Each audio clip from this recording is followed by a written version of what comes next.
Olá, você está no canal História e Antropologia, com Neda Bezerra. Bacalhau, uma biografia do peixe que mudou o mundo. Nas últimas décadas, o bacalhau se tornou um peixe de luxo, muitas vezes servido como filé em restaurantes elegantes. Houve um tempo, entretanto, em que o bacalhau era um peixe humilde e barato.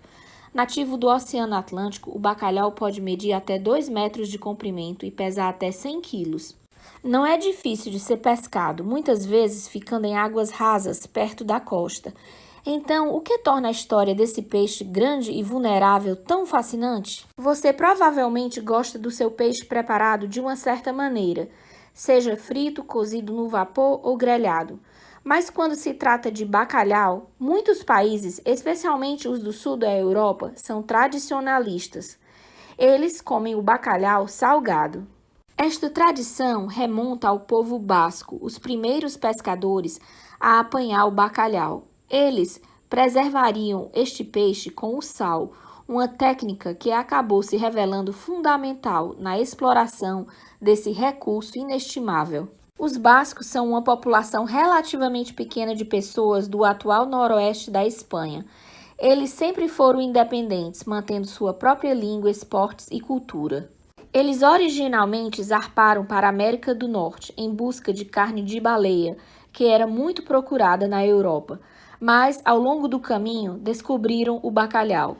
Eles curaram esse peixe com sal, provendo-se assim de comida em suas longas viagens. Na Europa, os únicos locais onde se encontrava o bacalhau eram na Escandinávia e na Islândia, e como os bascos nunca foram vistos lá, ninguém sabia onde o pescavam. Os vikings já estavam curando o bacalhau a seco, mas o sal que os bascos adicionaram ao processo fez com que o peixe durasse mais e tivesse um sabor ainda melhor.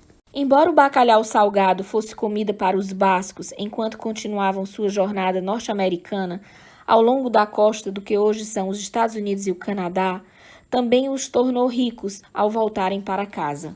Também para sua vantagem, os bascos eram os únicos que sabiam onde encontrar bacalhau ao longo da costa da América do Norte. Eles conseguiram manter isso em segredo por um tempo, o que não foi fácil, considerando o quão lucrativo o bacalhau era. Mas não demorou muito para que o segredo fosse revelado e o conflito sobre o bacalhau começasse a fermentar. No início do século XVI, outros exploradores descobriram Newfoundland, agora parte do leste do Canadá, e o segredo do bacalhau dos bascos foi revelado. Logo, todos estavam correndo para obter esse peixe tão lucrativo. Os franceses, os portugueses, os britânicos e os espanhóis foram todos para a América do Norte para obter sua parte do bacalhau. Em meados do século XVI, havia uma demanda massiva por peixe, com o bacalhau respondendo por 60% do mercado europeu. Para atender a essa demanda, algumas nações se uniram. Os ingleses, carentes de sal, juntaram-se aos portugueses, que possuíam o ingrediente necessário. Mas o relacionamento não durou muito. Em 1581, os portugueses se separaram da Grã-Bretanha e se uniram à Espanha. Os britânicos não aceitaram isso muito bem e em 1585 atacaram uma frota pesqueira espanhola e destruíram uma frota portuguesa. Como resultado, Portugal nunca se tornou uma força poderosa na cena pesqueira de Newfoundland. Os britânicos também estavam preocupados com seus colonos em Boston e em outras partes da Nova Inglaterra, que se aproximavam da independência no comércio. Desentendimentos amargos sobre os direitos de pesca seguiram a Revolução Americana, mas um acordo foi finalmente alcançado em que os britânicos receberam direitos de pesca exclusivos para a região fértil dos grandes bancos no Canadá. Apesar desses conflitos, porém, havia tanto bacalhau na época que as pessoas pensavam que ele duraria para sempre. Mas essas crenças mudaram tão rapidamente quanto o desenvolvimento de novas técnicas de pesca. Por um tempo, a pesca continuou sendo uma prática tradicional com poucas inovações. Tudo isso mudou, no entanto, quando os franceses inventaram a pesca com palangre, também chamada de espinhel, no século XIX. Basicamente, o palangre é uma técnica em que um pequeno barco chamado dory lança uma linha de pesca que afunda. Ao longo desta linha, em intervalos de 1 metro, existem talabartes com ganchos. Barris flutuantes eram usados como boias para que os pescadores pudessem encontrar novamente essas linhas. O dory então remava de volta ao longo dessas linhas, removia os peixes, colocava a isca na linha e começava o processo todo novamente. Embora o palangre já existisse há algum tempo, não era muito prático, a menos que você estivesse em um lugar com uma grande quantidade de peixes. Portanto, a costa canadense era perfeita para essa prática. Houve outros benefícios também. Além do preço normal de venda, o governo francês subsidiava os pescadores, pagando 10 francos para cada 65 peixes capturados. Mas o palangre gerou polêmica. Vários países, incluindo a Islândia, temiam que isso pudesse levar à sobrepesca, e esses temores eram justificados, pois as técnicas aprimoradas disfarçavam o fato de que o bacalhau estava lentamente se esgotando. À medida que o palangre se tornou uma prática comum, especialmente ao longo da costa canadense, mais peixes eram capturados a cada ano. O filósofo científico britânico Thomas Henry Huxley, por exemplo, juntou-se a várias expedições de pesca e disse que os temores sobre a pesca excessiva não eram científicos e eram equivocados. Declarações como essas, junto com a capacidade de técnicas de pesca aprimoradas para disfarçar o problema, contribuíram ainda mais para o desconhecimento geral sobre a sobrepesca.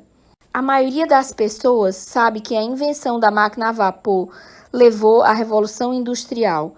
Menos conhecido é como também transformou a indústria pesqueira. No século XIX, os europeus foram os primeiros a testar a nova tecnologia de vapor em seus barcos. Com a máquina a vapor tornando os navios mais poderosos, as pessoas poderiam continuar a desenvolver técnicas de pesca novas e mais eficazes, como a rede de arrasto, que envolve um navio arrastando uma enorme rede atrás de si. Naturalmente, isso proporcionou uma grande vantagem para a indústria pesqueira. As pessoas não precisavam mais esperar que o bacalhau chegasse até elas. Agora os pescadores poderiam perseguir os peixes. Os resultados contaram uma história clara. As capturas de arrasto eram 6 vezes maiores do que as capturas com métodos anteriores. Mas isso criou outro problema para a pesca. Estava se tornando cada vez mais difícil levar todos esses peixes em boas condições ao mercado. Felizmente, a resposta para isso estava chegando, era o congelamento. Clarence Birdseye era um excêntrico nova-iorquino que se mudou para a região do Labrador, no Canadá, em 1910, para se tornar um caçador de peles. Foi ali que ele descobriu que os vegetais congelados mantinham seu sabor, permitindo que eles fossem consumidos durante os longos invernos canadenses. Birdseye congelou o repolho, despejando água salgada sobre ele, e em seguida o expondo aos ventos gelados do Labrador. Usando esse processo, sua família se tornou a primeira na cidade a comer vegetais frescos no inverno. Ele continuou a mexer com essa ideia, eventualmente reproduzindo os ventos árticos com um leque e um pedaço de gelo. Em pouco tempo, sua invenção despertou o interesse da indústria da pesca do bacalhau, e mais pessoas logo puderam comer filé de bacalhau fresco. Por mais benéficas que essas invenções fossem para a indústria pesqueira, no entanto, havia um problema que não desaparecia: a sobrepesca. A sobrepesca é um assunto debatido até hoje, mas na virada do século XX, as pessoas já sabiam que era um problema e a Islândia estava preparada para combatê-la. Por volta de 1900, os britânicos descobriram que o número de bacalhau no Mar do Norte havia se esgotado. Então, eles voltaram sua atenção para as águas da Islândia. Como um país isolado, a Islândia ainda utilizava métodos tradicionais de pesca, garantindo um abastecimento saudável de peixes.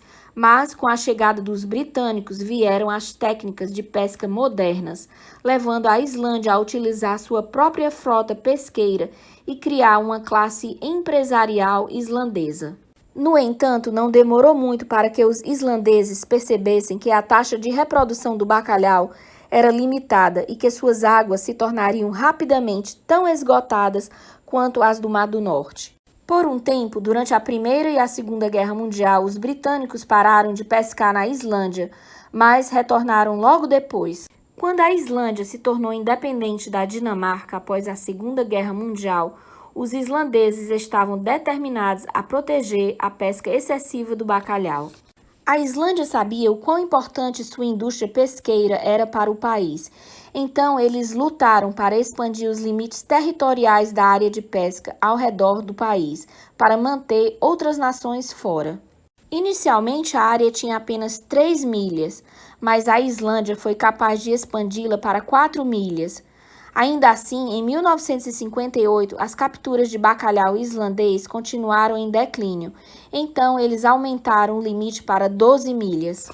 Para os britânicos, isso era demais, pois essas eram as mesmas águas que eles estavam pescando. Então, a Islândia e a Grã-Bretanha se encontraram em acirradas disputas sempre que a Islândia estendia seu limite territorial. A segunda disputa começou em 1º de setembro de 1972, quando a Islândia estendeu o seu limite de pesca para 50 milhas. Os navios britânicos continuaram a pescar dentro deste limite, e os islandeses lutaram cortando as redes e libertando os peixes. Eventualmente, a Islândia estendeu seu limite para 200 milhas, e a mesma batalha começou novamente, mas no final os britânicos recuaram e aceitaram o limite territorial, que ainda está em vigor e permitiu à Islândia manter um abastecimento saudável de bacalhau. Quando se trata de regulamentações de pesca, outros países não foram tão sábios quanto a Islândia. Enquanto esta tomava medidas para proteger o bacalhau, outros países, especialmente na América do Norte, continuaram a pescar em excesso. Um exemplo perfeito é o Canadá. Depois de se livrar das frotas pesqueiras espanholas e portuguesas e resolver questões de fronteira com os Estados Unidos, os canadenses transformaram uma indústria pesqueira desastrosa em lucrativa. Mas isso significou que o número de barcos, fábricas de processamento e capturas aumentaram constantemente. Para agravar o problema, os pescadores estavam usando até outros peixes, como o arenque, a cavala e o capelim, para pegar o bacalhau. E quando o bacalhau começou a desaparecer, o governo presumiu que era apenas um problema temporário. O peixe havia diminuído antes, eles presumiram que ele voltaria. Mas eles estavam errados. Não foram apenas 1 ou 2 tipos de peixes que estavam diminuindo devido às mudanças no clima e nos padrões migratórios. O bacalhau estava simplesmente sendo pescado em excesso e medidas drásticas tiveram que ser tomadas. Então, em 1992, o ministro de Pesca do Canadá finalmente anunciou uma moratória que colocava um limite na pesca do bacalhau. Essa não foi uma decisão fácil, pois tirou o trabalho de 30 mil pescadores, mas a moratória acabou sendo prorrogada e permanece em vigor até hoje. A decisão encerrou efetivamente todas as pescarias de bacalhau no Canadá, exceto uma, no sudoeste, na região da Nova Escócia. Embora essa decisão possa ter ajudado a salvar o bacalhau canadense da extinção, também tornou o peixe comercialmente pouco atraente, essencialmente pôs um fim desastroso a um empreendimento que durava mais de 500 anos. Ainda há esperança de que o bacalhau volte, mas grande parte dessa esperança vem acompanhada de ignorância. Muitas pessoas ainda se recusam a acreditar que nós, seres humanos, fomos os causadores do quase desaparecimento desse peixe. Desta forma, a história do bacalhau é um conto de advertência. Embora haja sinais promissores, ainda não está claro se o bacalhau algum dia terá um grande retorno. O bacalhau, recurso valioso e também causa de conflitos internacionais, mudou o curso da história. No entanto, nós, seres humanos, esgotamos este recurso outrora abundante. Eu sou Neda Bezerra para o canal História e Antropologia. Se você ama história e antropologia e gostou desse vídeo, por favor, se inscreva no canal, curta e compartilhe. Obrigada!